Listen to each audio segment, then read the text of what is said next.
Assalamualaikum warahmatullahi wabarakatuh.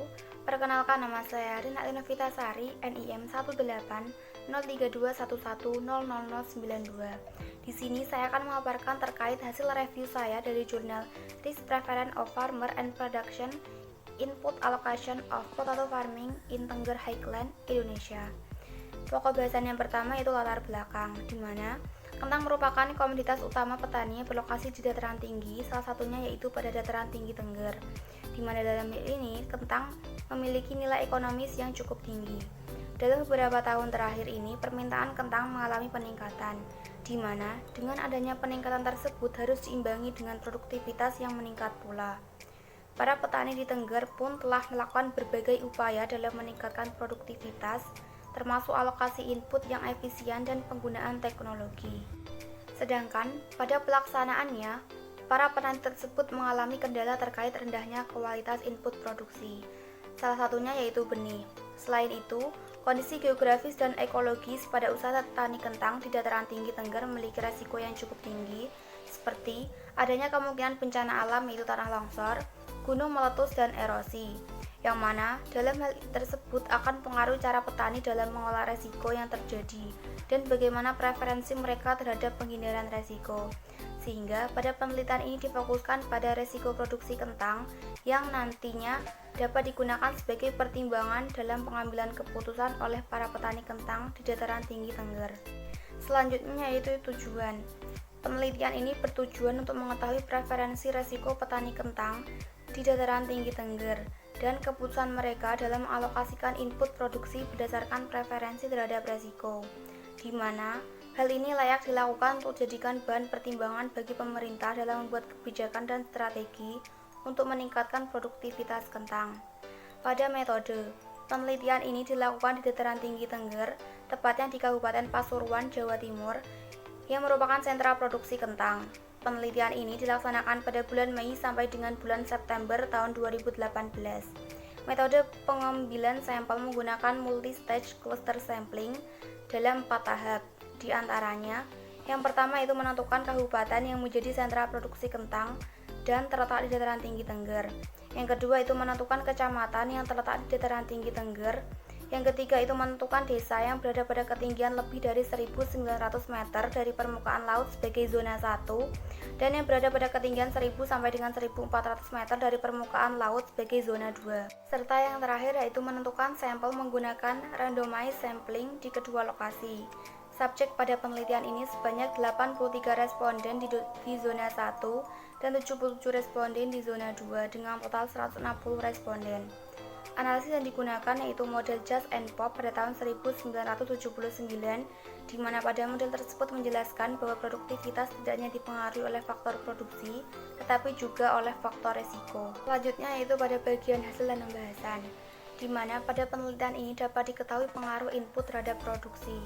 Berdasarkan uji regresi didapatkan hasil seperti tabel berikut, di mana pada tabel 1 menunjukkan hasil analisis regresi fungsi produksi pada setiap ketinggian tempat, yaitu diperoleh hasil pada zona 1, luas lahan dan tenaga kerja berpengaruh signifikan pada taraf 0,01, benih berpengaruh signifikan pada taraf 0,05, sedangkan pupuk kandang dan pestisida berpengaruh signifikan pada taraf 0,1.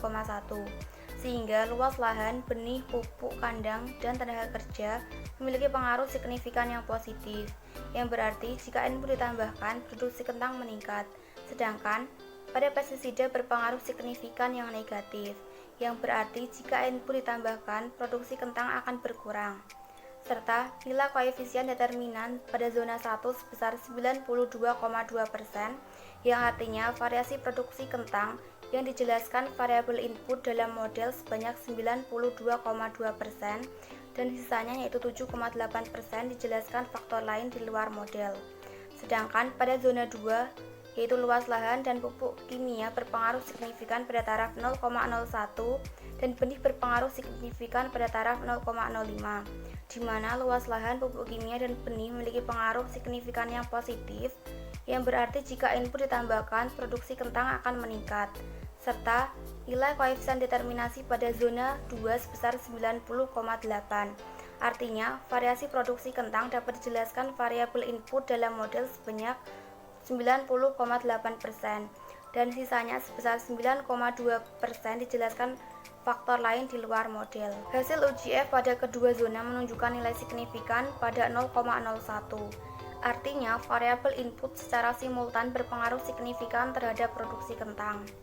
Selanjutnya yaitu pada tabel 2, menunjukkan hasil analisis fungsi resiko produksi pada setiap ketinggian, di mana pada zona 1 tidak terdapat input yang berpengaruh terhadap produksi kentang, dan nilai koefisien determinan sebesar 2,5%, yang artinya variasi produksi kentang yang dijelaskan variabel input dalam model sebanyak 2,5%, dan sisanya yaitu 97,5% dijelaskan faktor lain di luar model. Sedangkan pada zona 2, benih berpengaruh signifikan pada taraf 0,05, yang artinya jika benih ditambahkan, maka resiko produksi akan meningkat, dan nilai koefisien determinan sebesar 6,5, yang artinya variasi produksi kentang yang dijelaskan variabel input dan model sebanyak 6,5%, dan sisanya sebesar 93,5% dijelaskan faktor lain di luar model. Hasil uji F pada kedua zona tersebut menunjukkan hasil signifikan pada 0,1, yang artinya variabel input secara simultan berpengaruh signifikan terhadap resiko. Selanjutnya yaitu hasil dari analisis fungsi produksi dan fungsi resiko produksi, yang mana dalam hal ini akan digunakan sebagai acuan dalam menentukan preferensi petani terhadap resiko produksi yang dapat dilihat pada tabel berikut.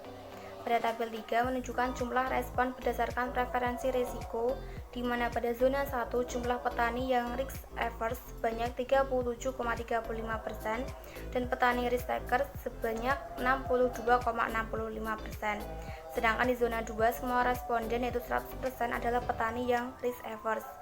Artinya, petani daerah zona 1 cenderung berperilaku lebih mengambil resiko, sedangkan petani di daerah zona 2 secara keseluruhan memiliki perilaku menghindari resiko. Hal tersebut dipengaruhi oleh beberapa faktor lingkungan yang mendukung usaha tani kentang tersebut, seperti kesuburan tanah dan suhu. Pada tabel 4 menunjukkan rata-rata nilai dengan masing-masing input produksi usaha tani kentang, di mana pada zona 1 dan zona 2, yaitu pada pupuk kimia dan pupuk kandang merupakan risk averse. Sedangkan benih, pestisida dan tenaga kerja menunjukkan bahwa rata-rata preferensi petani terhadap risiko produksi sebagai pengambil resiko atau risk taker, yang artinya petani yang mengambil resiko atau risk taker lebih berani dalam mengalokasikan input dibandingkan dengan petani yang menghindari resiko atau risk averse. Pada tabel yang terakhir yaitu pada tabel 5 menunjukkan bahwa pada zona 1 petani risk taker lebih besar dalam penggunaan input dibandingkan dengan petani risk averse. Sedangkan pada zona 2 keseluruhan petani adalah risk averse. Artinya, petani dataran tinggi yaitu zona 1 akan menggunakan input produksi yang cukup banyak dengan tujuan untuk meningkatkan produksi. Sedangkan pada petani dataran rendah yaitu zona 2 umumnya menggunakan benih yang lebih sedikit dibanding dengan petani dataran tinggi. Hal tersebut dikarenakan beberapa faktor, salah satunya yaitu iklim. Pada bagian kesimpulan, untuk menentukan preferensi resiko petani pada penelitian ini menggunakan model fungsi resiko yang dikembangkan oleh Just and Pop pada tahun 1979, di mana hasil analisis regresi fungsi produksi pada ketinggian tempat di zona 1, yaitu ketinggian lebih dari 1.900 meter dari permukaan laut yang berpengaruh signifikan, yaitu luas lahan, benih, pupuk kandang, tenaga kerja, dan pestisida. Sedangkan pada zona 2 yang memiliki pengaruh signifikan yaitu luas lahan, pupuk kimia, dan benih. Dari hasil analisis resiko produksi di zona 1 tidak terdapat input yang berpengaruh, sedangkan pada zona 2 yang memiliki pengaruh signifikan yaitu benih. Pada jumlah responden berdasarkan preferensi resiko yaitu pada zona 1 memiliki petani risk averse sebanyak 37,35%, dan sisanya yaitu 62,65% yaitu petani risk taker. Sedangkan di zona 2 semua responden yaitu 100% adalah petani risk averse. Sedangkan rata-rata nilai pada masing-masing input produksi kentang di zona 1 dan zona 2 yaitu pupuk kimia dan pupuk kandang sebagai risk averse, dan untuk benih, pestisida, serta tenaga kerja sebagai risk taker.